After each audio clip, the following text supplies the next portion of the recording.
Welcome back, everyone. So, it is time to get into our questionnaire phase of our painting.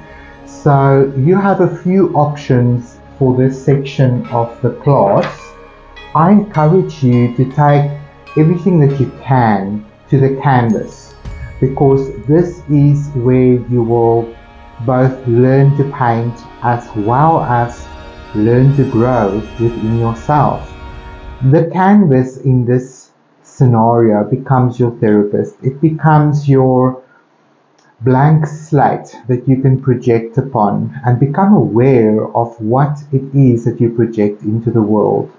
The questions that I'm going to pose for you today, you can explore in your art journal and you can summarize and bring sort of the main points that you want to capture on your canvas to your canvas, or you can take everything to the canvas. It's really up to you. And what I mean with that is I can suggest that you maybe take on a few acrylic markers.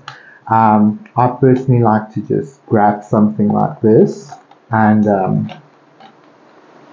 make little notes on your canvas, whatever you want to write down on your canvas. So I'm going to sort of leave my canvas blank during this episode because I will project the questions that I want to share with you guys onto this canvas space. And I want you to almost then view it like the canvas is asking these questions of you. And while you work through these questions and ponder their importance and what it triggers for you, that's where I encourage you to go to your journal all about it. If something comes up for you, get it all out on paper because it can be very cathartic and it can really help you to release pent up emotions and feelings that you maybe still haven't processed, that you maybe have suppressed.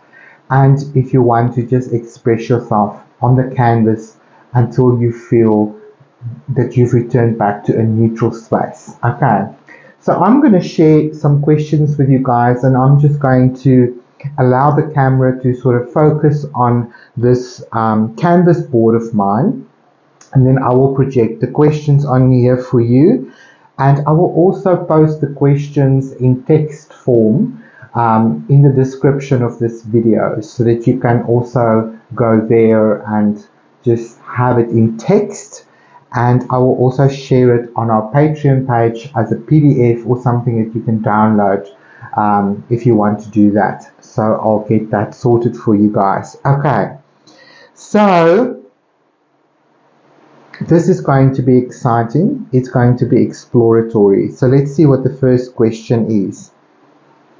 What do you need to shake off in 2025 to expand your horizons? Let that one sink in, take a few notes, and if nothing comes up for you immediately when I pose the question, that's okay. Jot it down in your art journal. I promise you, every question is a little seed that will help you to just reflect. And some of the questions will apply to you, some of the questions won't. If you don't resonate with a question, move on to the next one. Don't let it become an obstacle. Okay. Question number 2. What illusions do you think you have about this new year? That was an interesting sort of question for me personally because, yes, as you might know, I don't know if I've discussed this yet, being the year of the snake, the wood snake, I was born in the year of the pig. So for every animal on the Chinese zodiac, there is an opposing animal that is sort of your nemesis or what they will describe as a clash. And then there's 3 other zodiac signs that will be your best friends. So in my case, it's the rabbit and the goat. For the snake, it is, I believe, the ox and the rooster. I can be wrong.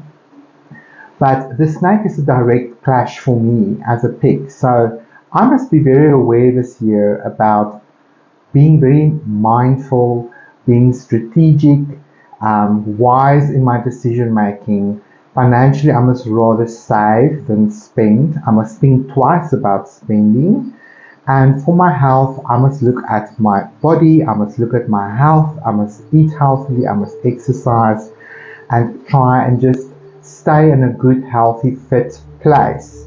And my biggest challenge for me, because it sort of goes against my nature in a way, is to not do things impulsively, to really consider the consequences of my decisions going forward through this year.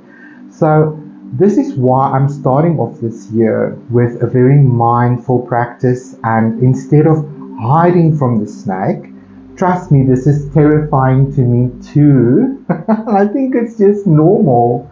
I don't think that a lot of people will resonate with the symbol and will want to paint the snake because of all our prejudices and biases and programming about the snake that is part of your belief system. But it's such a good example of how we tend to believe things or fear things that we don't understand, because of our upbringing, because of our culture, because of what everyone else around you believe and how people behave, and we sort of tend to start to mimic that behavior and aversion to things that we think is unpleasant or evil or we don't want to deal with. So the snake really brings up subconscious fears and biases and prejudices quite beautifully. So do allow these questions to guide you. So to finish off this question, what illusions do I have about 2025?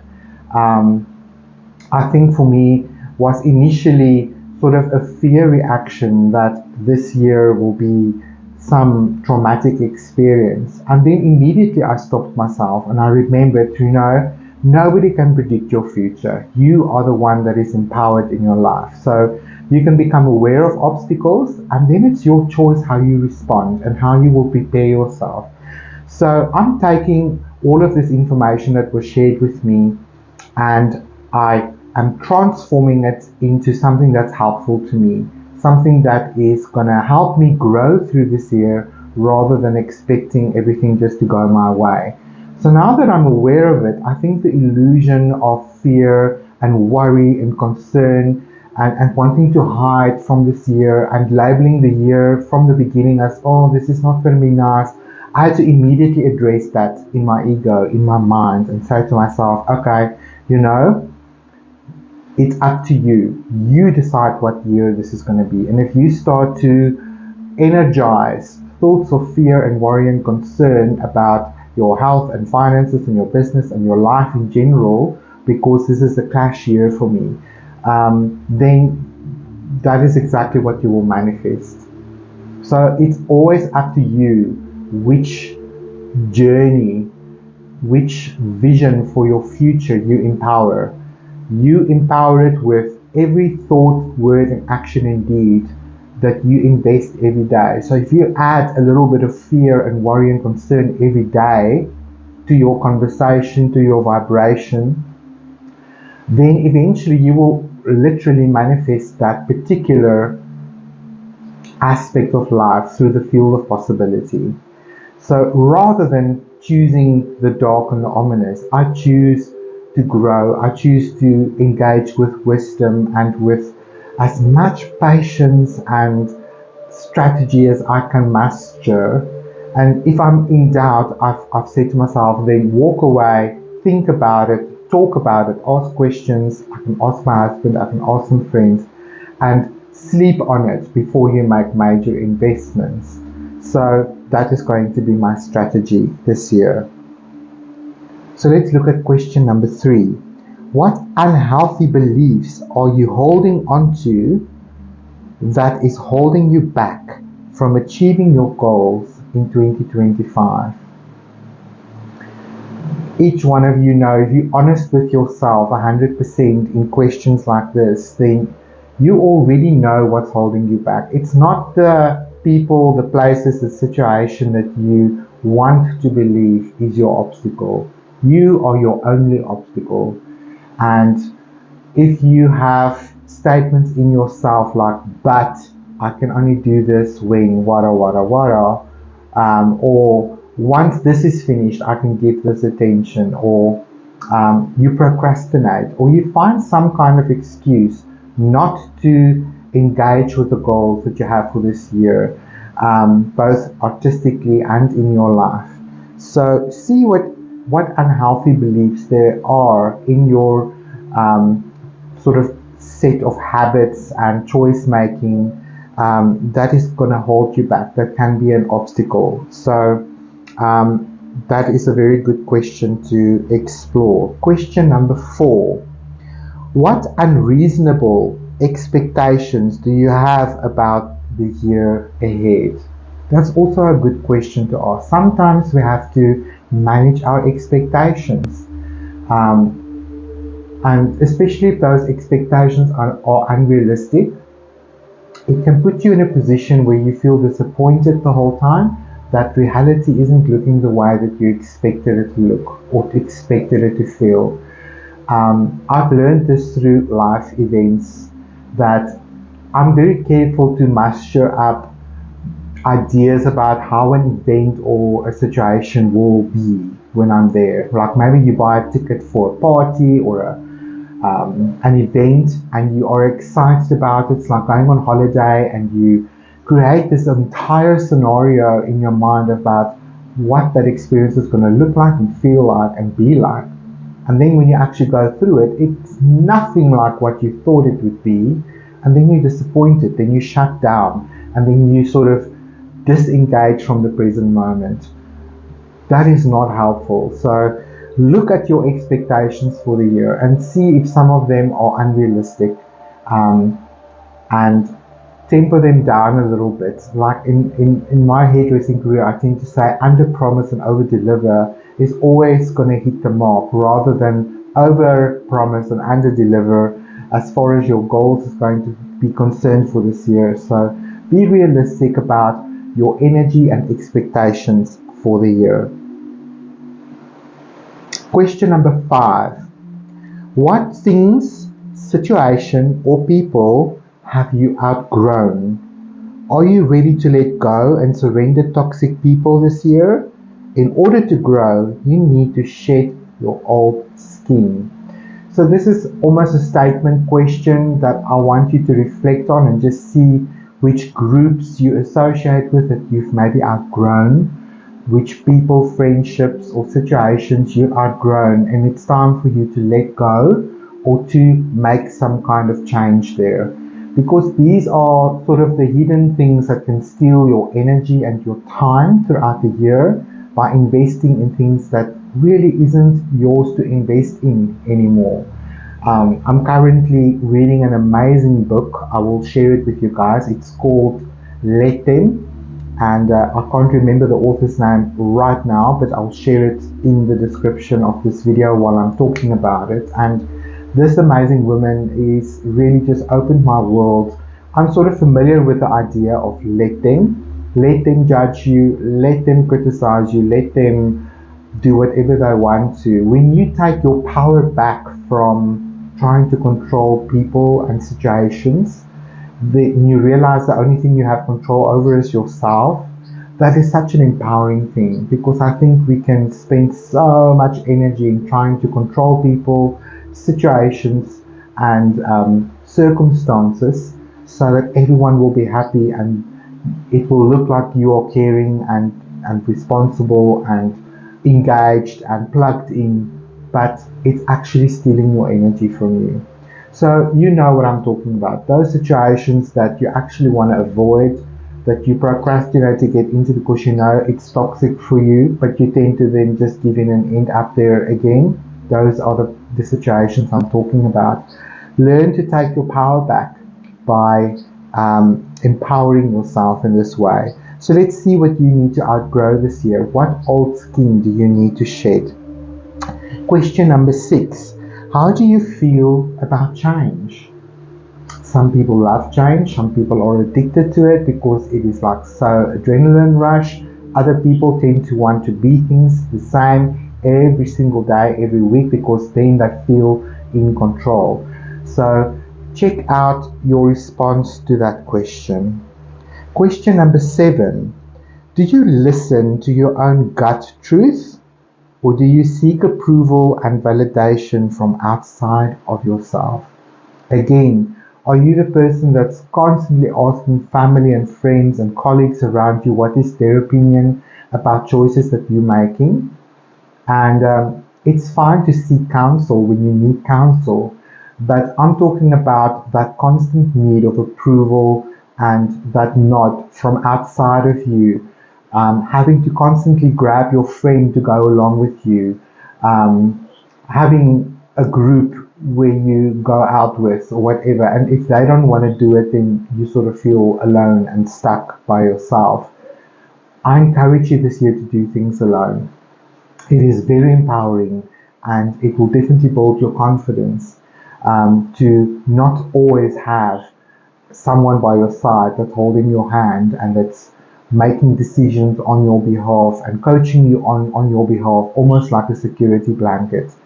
If you can't spend any time alone and go into the world alone and engage with the world alone, then that is a clue that you have some kind of attachment, and you have a need for a security blanket, for approval from outside of yourself that you tend to draw energies on in order to empower your own life. Claim your own power back, and see that you begin to listen to your own gut and your own intuition, because this is what you're going to need in order to get through this year of the snake. Question number 8. What are your 3 biggest concerns, fears, or worries that you have for the year ahead? I think that will sort of take you to the crux of it, the 3 major stuff that keeps you up at night that you're worried about. That's the 3 stuff that you need to pay attention to this year. Question number 9. How can you transform yourself to address these fears and concerns? What can you change in yourself, in your habits, in your program, in the way that you go about things? What are you avoiding? What are you procrastinating about? And rather get into it. And this same book that I'm talking about with Let Them also talks about, in brief, the 5 countdown second launch. If you tend to procrastinate, this is what she says you must do. You need to count down 5, 4, 3, 2, 1, go.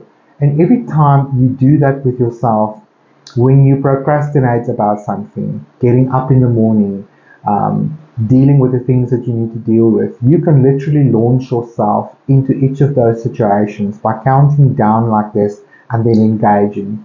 And you will find that you get far more done by launching yourself in this manner into these tasks that you tend to avoid, instead of just saying, oh, I don't have the energy, I'll do it tomorrow, not today. This is definitely a very empowering thing to do, and definitely one way to get some goals done this year if you tend to sort of procrastinate and not want to get into it.